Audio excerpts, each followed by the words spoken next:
Irmãs e irmãos caríssimos, bem-vindo ao nosso encontro costumeiro com a palavra e que Deus nos acompanhe com sua bênção e sua misericórdia. Continuamos buscando conhecer o Jesus histórico. E tem um episódio fundamental que todos os 4 evangelistas canônicos relembram. Este episódio é conhecido pelas nossas Bíblias como a multiplicação dos pães. Na realidade, a palavra multiplicar só existe no título, que não foi escrita pelos evangelhos. Eu não sei o que aconteceu aquela tarde. Deve ter acontecido algo de extremamente importante se todos os 4 evangelistas, no coração do seu evangelho, relembram este episódio. É interessante como conta este episódio primeiro que escreveu, que é o Evangelho de Marcos. Ele coloca este episódio em contraposição ao banquete que Herodes tinha dado a todos os nobres, a toda a classe dominante da Galileia, aquele banquete onde a filhastra dele foi dançando, cativou a simpatia do rei, o rei prometeu tudo o que quisesse para ela e a mãe dela pediu a cabeça de João Batista. De um lado, o banquete do poder, o banquete dos grandes, que termina com a morte do profeta. Do outro lado, o banquete dos pequenos, dos pobres, do que seguem Jesus o dia todo caminhando. E é interessante que Marcos lembra que Jesus teve compaixão daquele povo porque eram como ovelhas sem pastor. Interessante porque de pastores não faltavam.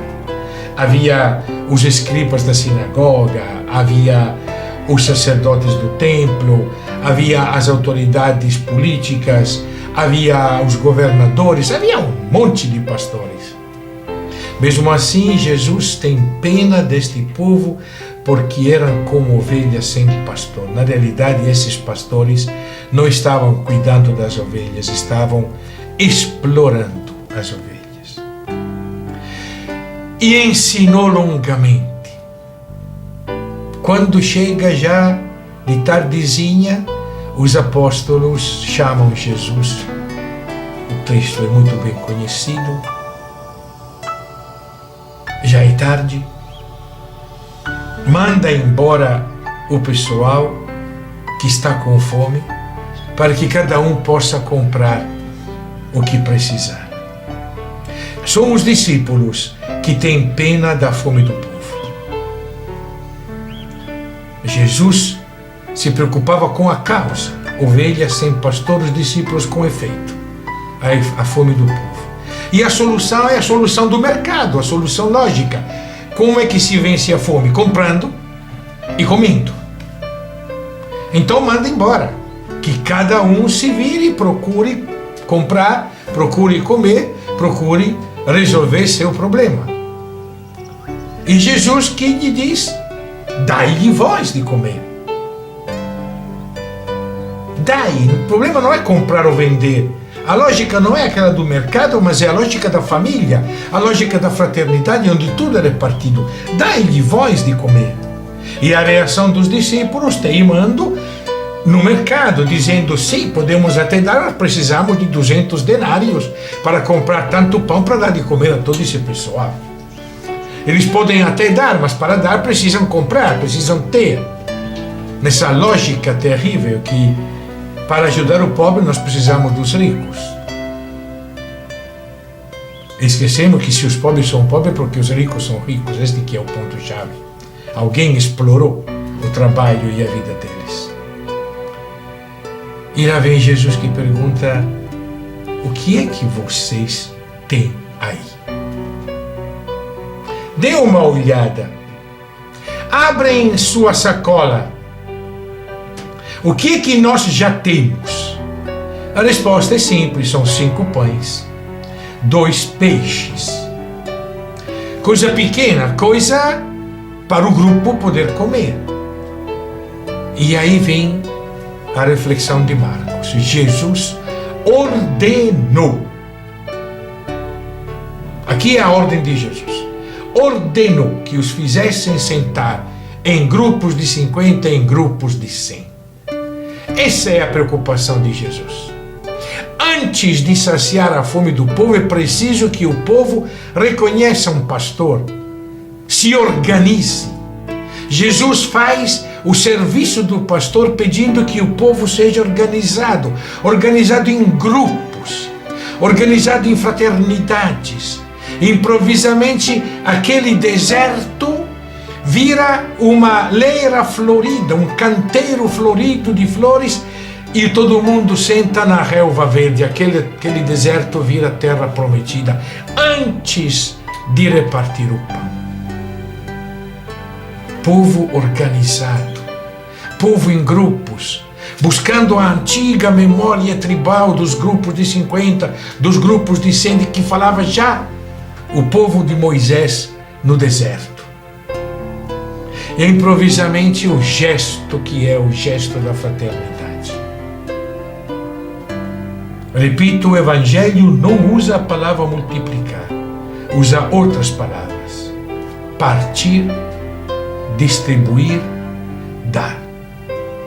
Multiplicar nós não sabemos, mas todos nós, quando organizados em família e em comunidade, sabemos partir, sabemos dar, sabemos distribuir.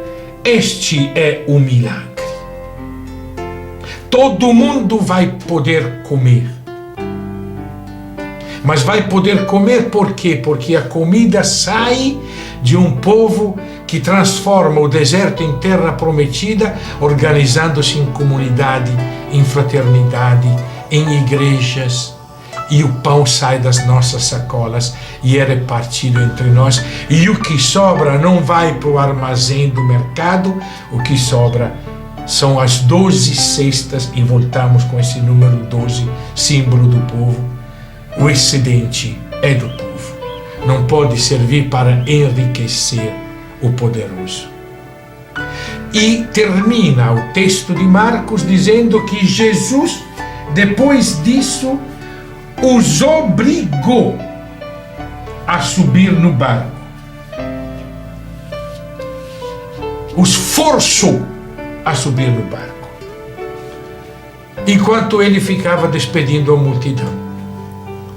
É interessante porque volta a ser claro, o barco representa a comunidade e o mar representa o mundo, a lógica da dominação do império. Se você entender os pães, você vai ter que enfrentar o mar, porque o mar se sustenta com outras categorias econômicas, da concentração, da riqueza, da acumulação, da multiplicação do dinheiro, não da partilha, não da fraternidade.